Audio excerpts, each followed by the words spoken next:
أعوذ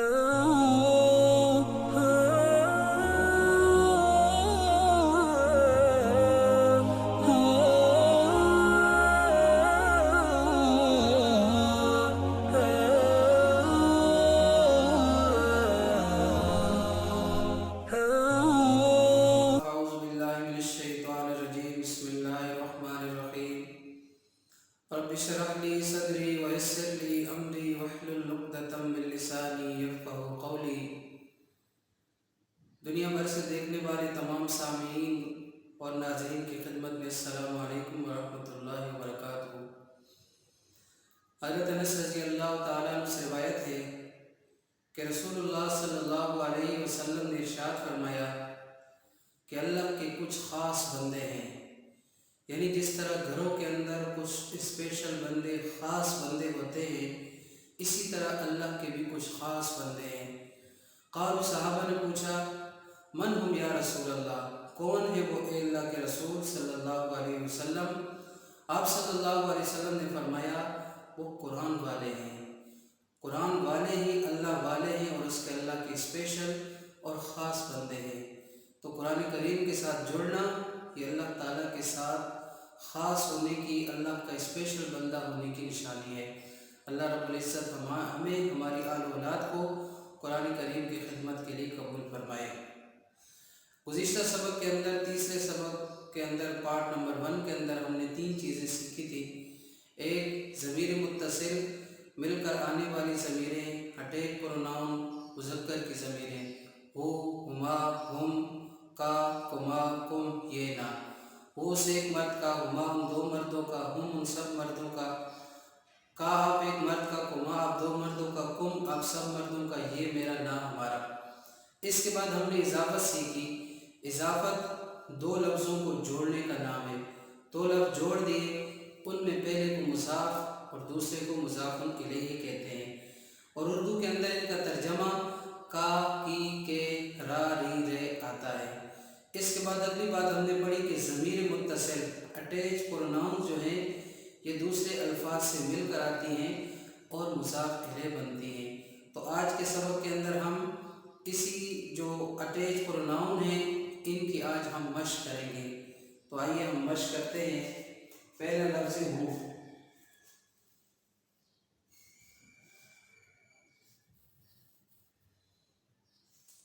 قرآن کریم کی آیت ہے انہ الحق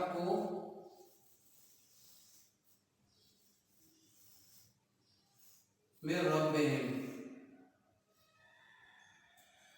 ہو کا معنی ہم نے پڑھا اس ایک کا، اس ایک مرد کا، لیکن قرآن کے اندر اس کے معنی اس ایک کا وہ آتا ہے۔ انگلش کے اندر جس طرح ہز اور ہم استعمال کرتے ہیں، عربی کے اندر ہو استعمال ہوتا ہے، اردو کے اندر وہ اور اس کا کے معنی میں استعمال ہوتا ہے۔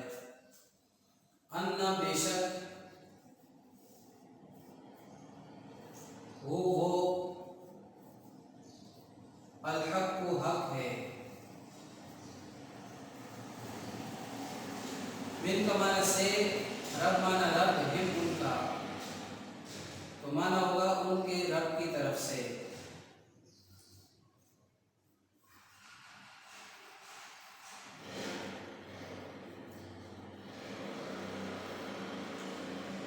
انا بے شک وہ الحق کو حق ہے، میرے رب ان کے رب کی طرف سے۔ دوسرا لفظ ہے ہما۔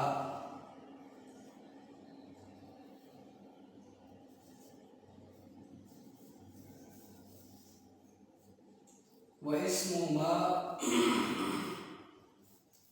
اکبر من نفع ما۔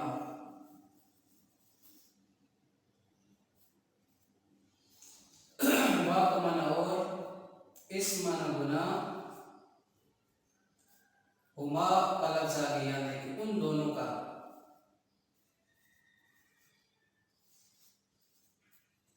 اکبر کا معنی ہے بڑا ہے، زیادہ ہے۔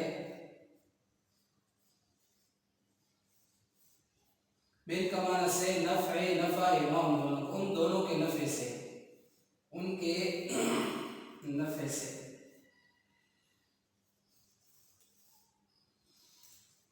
تو تو انگلش کے اندر جس طرح آپ دے اور دیر استعمال کرتے ہیں، عربی کے اندر ہما، اور اردو کے اندر اس کا معنی ان دونوں کا، ان کا، سب کے معنی میں استعمال ہوتا ہے۔ اس کے بعد تیسرا لفظ ہے ہم۔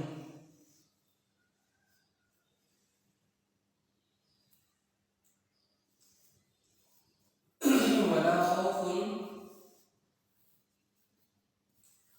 علیہم، وا اور لا، نہ، خوف،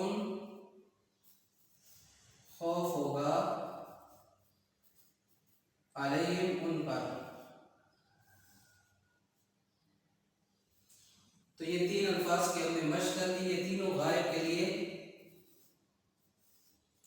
تھرڈ پرسن کے لیے استعمال ہوتے ہیں۔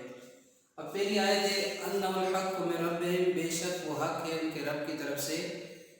اس آیت کی تفسیر مختصر سے یہ ہے کہ قرآن کریم کے اندر مختلف قسم کی مثالیں اللہ نے دی سمجھانے کے لیے، کئی مکھی کی دی، کئی کسی اور چیز کی دی، کئی کسی اور کی چیز کی دی۔ تو مشرکین عرب نے اعتراض کیا کہ یہ اللہ کا کلام کیسے ہو سکتا ہے، اس میں مچھر کی اور مکھی کی اور ان چیزوں کی مثالیں ہیں۔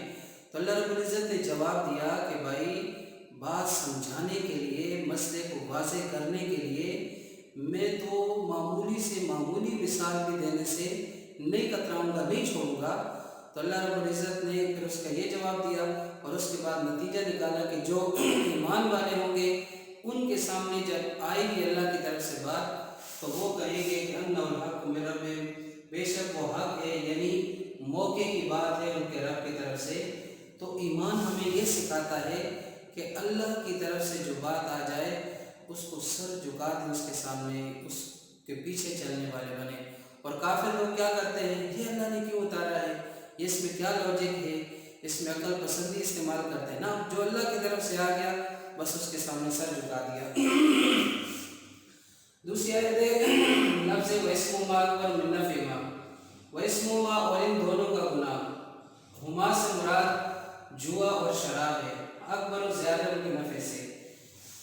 ابتدا کے اندر شراب کو کہا گیا کہ بھائی یہ نشے کی چیز ہے، سورہ نحل کے اندر کہا گیا، پھر سورہ بقرہ کے اندر شاید کہا گیا، سورہ بقرہ کے ایک اور مقام پر کہا گیا کہ نماز، نشے کی حالت میں نماز کے قریب مت جاؤ، اور یہاں پر تیسرے نمبر پر یہ کہا گیا کہ بھائی اس کا گناہ جو ہے ان کے نفع سے زیادہ ہے، اور تیسرے درجے پر یعنی آخر میں سورہ مائدہ میں کہا گیا کہ اب یہ انسان کے عقل کو خراب کرنے والی چیز ہے، ایک گمراہی میں ڈالنے والی چیز ہے، فسق و فجور کی چیز ہے، اس لیے اس کو چھوڑ دینا چاہیے۔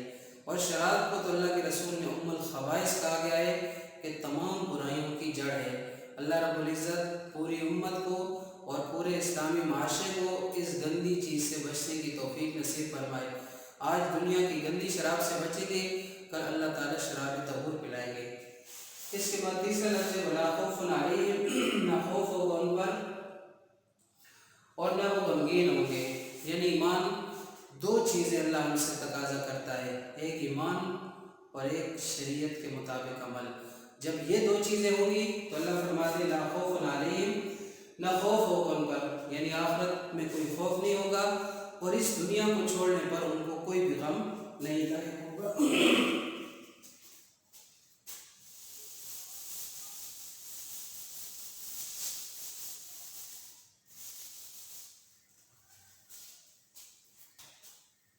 اس کے بعد چوتھا لفظ کا اِنَّا ارسلناک،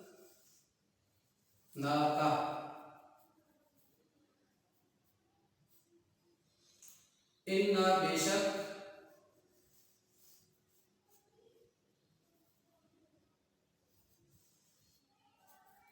ہم نے، اصل میں اِنَّا اور نا، اس میں دو لفظ ہیں، اِنَّا بے شک، نا ہم نے، یہ نا والا نا، تو بے شک ہم نے بھیجا آپ کو، بے شک ہم نے بھیجا آپ کو، لفظی معنی سے یہ اِنَّا بے شک، نا ہم نے، ارسل بھیجا، نا ہم نے، کا آپ کو، آپ صلی اللہ علیہ وسلم مراد ہیں،